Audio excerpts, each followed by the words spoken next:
Hello, Chiefs Kingdom. Let's talk about the NFL draft. Kansas City has some big decisions to make, and while most people are focused on fixing the offensive line after that brutal Super Bowl loss, there's another name that should be on everyone's radar: Nick Emenwari.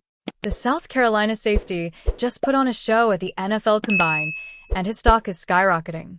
Mel Kiper Jr. called him one of the biggest standouts, and for good reason. A 43-inch vertical, an 11-foot, 6 broad jump, and a blazing 4.38 in the 40-yard dash. That's elite athleticism, and it's exactly what you want in a playmaker on defense. Chiefs fans know how valuable a versatile safety can be in Steve Spagnuolo's system.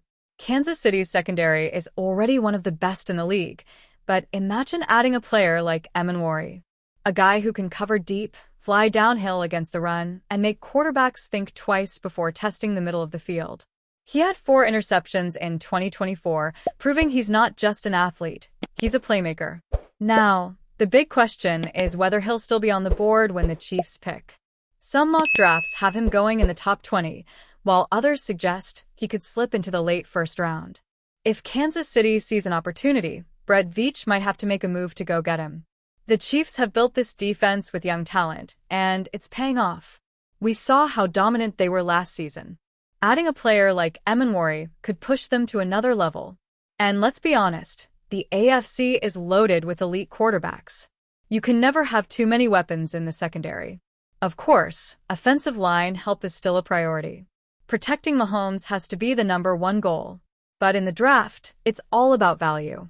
If the right lineman isn't there, do you pass on a game-changing safety?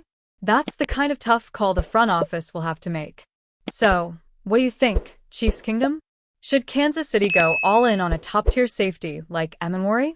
Or is fixing the offensive line the only way to go? Let's hear your thoughts because the draft is coming fast and the Chiefs are on the clock. Stay locked in because this offseason is far from over. You never know what Brett Veach has up his sleeve.